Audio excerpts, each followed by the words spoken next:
Justin Winstead, the Improver Coach, coming to you. I hope you're doing fantastic today, and I hope this video helps you to become just a little bit better.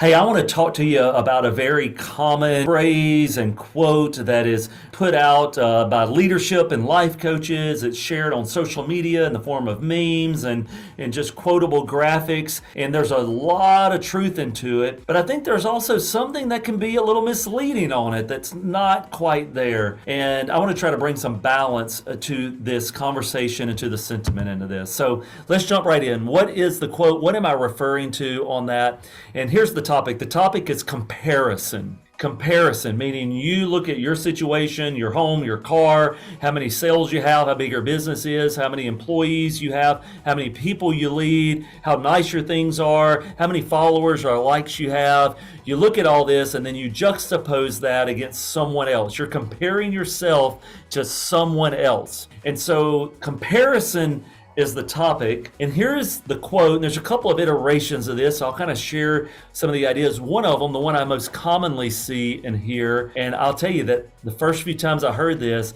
I amened it big time because it resonated with me on a deep level. And I'm sure it will you as well. The quote is, comparison is the thief of joy. Let me ask you this. Do you relate to that at all? Do you relate to the fact that when you compare yourself to others and when you get on your social media feed and you're looking at these incredible lives that everyone else seems to be living, the destinations that they're traveling to, the things that they're buying, the clothes that they're wearing, how attractive they are, how many friends it looks like they have, and you think about your own life and you're like, man, how do they afford that, or how are they that cool, or how are they that? When you look at these, is there this internal comparison that you do that just beats you up and it just takes your joy? Man, I think there's a lot of truth to that. Somebody else on this topic told me that comparison leads you to the pit of despair. If you just keep comparing, you just go to this pit where it's just like, oh my gosh, I'm never going to be, that awesome, or I'm never going to have that kind of business. And it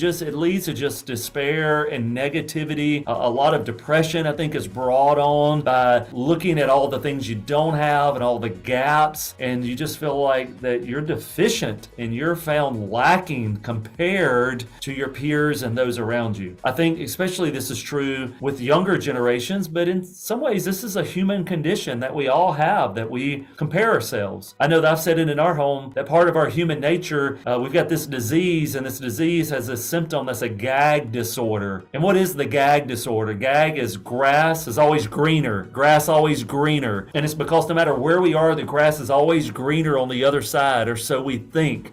And the reason I like to call it gag, because it's really sickening. It's sickening how some of us have so many great things. We have so much to be thankful for, but yet because we compare ourselves to others and we're dissatisfied, it just makes me want to gag how I do that, how selfish I can be in that. So this gag disorder, this comparing ourselves, the grass is always greener. I'm always looking at what everybody else has, so it leads me to despair. It takes away joy. Do you relate to that? Do you connect with that at all? Well, I know that I do, and I know when I first heard that, it's like, you know what, that's right, I'm not going to compare myself to anybody. I don't care what anybody else is doing. I don't care what people are saying, what they're wearing, what they're driving, where they're living. I don't care about any of that. I'm just going to focus on me. And I began to do this a little bit, and there is a certain freedom that comes with not caring what anybody else thinks, not caring what anybody else is doing. And I know when I was a teenager, I cared a ton about what my peers thought, and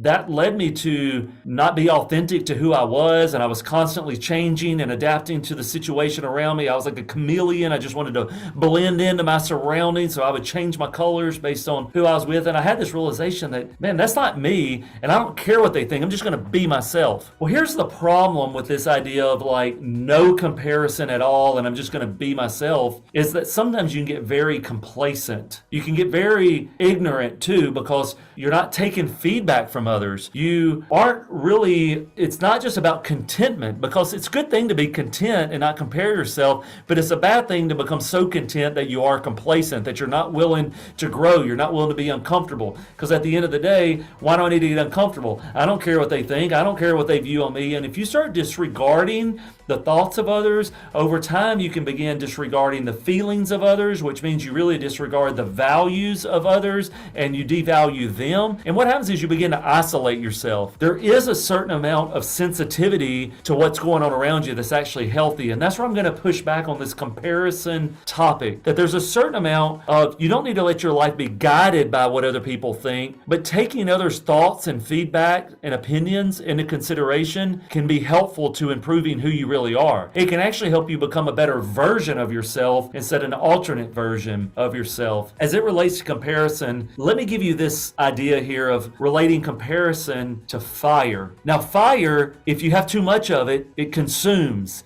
it destroys, it damages.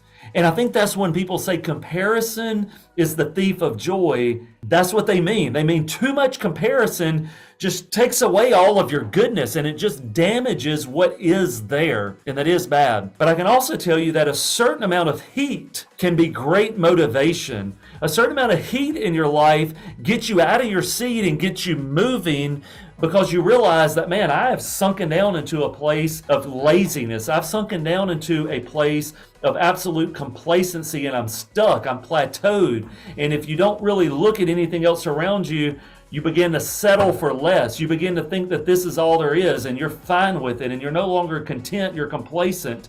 And then all of a sudden, if you do the healthy amount of comparison, you look at someone else making a big impact on the world. You look at somebody else serving their community. You look at somebody else having an incredible experience with their family at a vacation. You look at somebody else who's not broken down on the side of the road, but they have a nice vehicle, and you're not doing too much comparison where you're becoming discontent with your life, but you're doing just enough that you're getting out of complacency and you're saying, you know what, I want to better my situation. A little bit of comparison lights a little fire under my seat, and that's actually helpful. Here's another way you can relate this. If you're on a sales team and you're constantly just comparing yourself to all of the other salespeople, usually that means you're on the lower end and you're thinking of all the ones that are selling more than you, and you're never going to be that great and you're never going to do this, and like you're always comparing yourself to the best salespeople. It can drag you down in your sales. If you're already a top salesperson and you're always comparing yourself to the small ones, you tend to look down on them and you pity that. But if you're a healthy salesperson, what you're doing is you're saying, you know what, I can always learn from those who are better, and I'm going to compare myself to what I'm doing and what they're doing. Do they have a technique that I should apply? Do they manage their time better? Do they say things a certain way? Is there something I can learn from them? That's a healthy comparison, to look at your methods, your techniques, your processes, and compare it to them and see how you can be better. But also, maybe there's people that aren't selling as much as you and you're comparing yourself to them. Healthy comparison says, I'm not going to look down on you, but I'm going to try to help you. I'm going to try to encourage you, and by encouraging you, I know that that is going to sharpen me. It's going to reinforce the positive things that I'm doing. So look, here's the point. We could go way deep in all this, but I want to just keep it simple for you here. At the end of the day, constant comparison, constant looking at what everybody else is doing, constant holding yourself up to the impossible standards of all of your friends on social media, or all the other people in your neighborhood, or all the other ones that you admire and look up to, that is going to defeat you. It's like fire that's going to damage every bit of goodness in your life. But if you don't ever compare yourself to anybody and you're only looking at you and you're keeping the blinders on, you're going to miss out on some things that you could learn from others. You're going to miss out on the opportunity to let others' stories inspire you. You're going to miss out on the chance to think, wow, they were able to go from here to here, and that's inspirational to me, and I'm comparing myself to them, and I realize that I'm not reaching my full potential. So that's what I want you to get out of today is, don't spend too much time comparing, but it's okay to do it a little bit. Keep it healthy, keep a positive self-image, but figure out what you can do as you look around. Recognize what's good in your life and be content, but don't be complacent. Continue to see how you can get better and how others around you can help you to be a better version of yourself. Improver, I hope this message has helped you today. Feel free to comment, share, subscribe. Let me know how I can help you. Otherwise, stay good. Keep getting better. Take care.